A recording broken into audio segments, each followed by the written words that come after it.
Such a sudden, relatively little incident overnight can change so much in the global politics. How does the Turkish government's reaction to the failed putsch affect the future of Turkey? What does it mean for the regional geopolitics and the rest of the world? If you don't know or speculate about answers to these questions, here are my top 6 most crucial outcomes of the failed coup in Turkey. Number 1. Rise of dictatorship. Whoever was behind the coup, the truth is, Erdogan is using it to justify cleansing of his opponents and eliminating all possible opposition. That would give Erdogan an iron grip over Turkey, allowing him to push for undemocratic policies even more aggressively. Turkey might turn into another great dictatorship in the Middle East alongside Saudi Arabia, Iran, Syria, Iraq, and others. That affects Turkey's domestic as well as foreign policy. Erdogan has a past of violating human rights, like during the protests at Taksim Square 3 years ago. Many of his critics are reluctant to speak out of fear of being flagged as conspirators.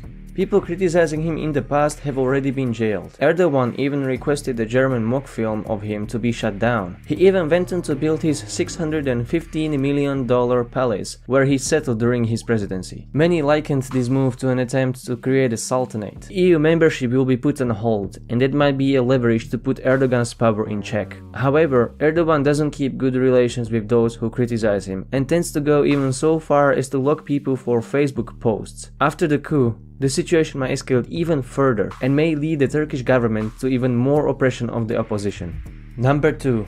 End of secularism in the Middle East. Since 1924, Turkey has instated secular constitution and has remained so until today as one of the few beacons of hope for religious freedom. Though very imperfect, secularism in Turkey has been a rare example, since other big secular states have been ruined mostly thanks to the US interventions. Iran turned from a secular republic into a theocratic dictatorship. Toppling of Saddam Hussein put back religious leadership in Iraq and created a space for the emergence of ISIS. And Syria is now in a complete destruction of 5 years of civil war. Saudi Arabia, being a very close ally to the United States, is a Salafist monarchy which is a jihadi branch of Islam, the same ideology as the one of ISIS, who they have been secretly supporting in some cases. Building a powerful position of a strong man was Erdogan's lifelong career goal. Since his AKP party took power in 2002, Erdogan has been building a strong nationalist sentiment built on religiousness, and thus created a tight emotional bond between him as a leader and his supporters. The endurance of secularism has been put to question in the past because of Erdogan's policies. Turkey is currently amending a new constitution that could eliminate principles of secularism.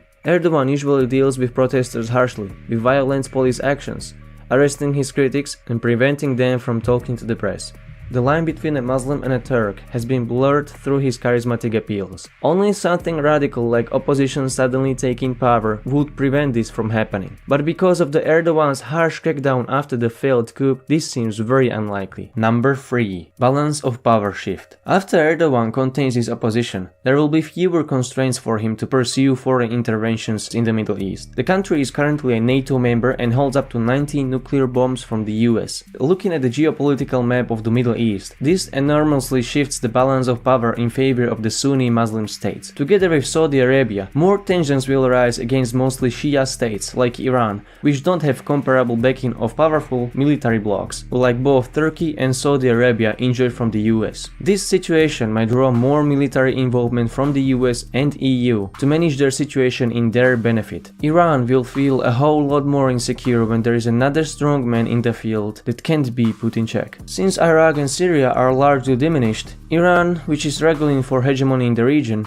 just like Sunni Saudi Arabia and Turkey, will be left alone in the possible conflict. We will probably observe an increase in the arms race and nuclear and military technology on all fronts. We could even see a coalition of Saudi Arabia and Turkey if they both find the situation to push against Iran together beneficial, although this will be very risky and therefore unlikely to happen. But this is more of a hypothesis, since this is trying to get into the heads of the country's leaders. But deterrence is always inside the mind of an opponent, so it's quite possible that this is the way they will see things if Turkey becomes another Islamist dictatorship aiming for hegemony. Number 4. Fate of the Kurdish unknown.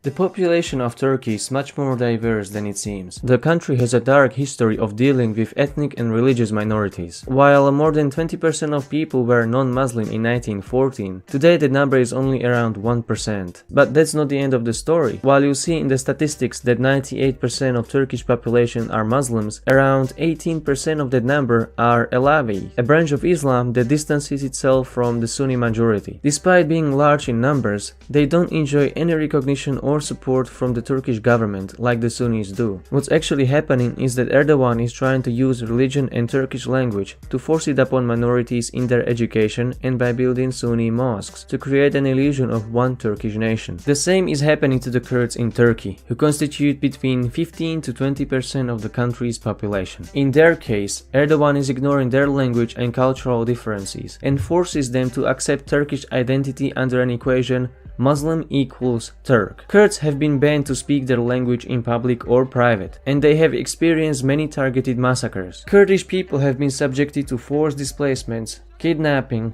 arbitrary murders, executions of civilians, and other violations of human rights. From this position, they have turned to uprisings in the past. All of them ended up brutally suppressed. Even today, Turkey sends its airstrikes to Kurdish populated villages rather than ISIS strongholds. What happens to the Kurds is hard to predict, but their radicalization could be expected, since their numbers amount to up to 30 million people spread across neighboring countries around Mesopotamia. Kurds are in a stalemate position, while striving for independence, because they would have to fight 4 countries at once, so without foreign intervention, their victory is unlikely just as much as their silent submission. Number 5. ISIS will benefit from its enemies turning against one another. Erdogan is being criticized for dividing Turkey even more because of his policies, which could result in conflicts within Turkey that would divert forces from fighting jihadists to combating domestic dissent. After the coup, an anti-American sentiment began to resonate in the government as well as among the people, who suspected the US from plotting the coup. This could have an effect on radicalization of some factions and loss of trust in the United States, but it can also help Erdogan gain more popularity for his authoritarian rule. Empirically, authoritarian regimes are more likely to go to war with one another than democracies are. Today we observe how the Middle East turns into a balance of power of 3 major dictatorships, each trying to claim hegemony in the region. We witness how regional conflicts turn into global proxy wars with heavy involvement from the United States and Russia. But these Muslim countries are fighting proxies on their own. Iran is supporting Shia militias and props Assad's regime, while Turkey fights Kurds in Syria,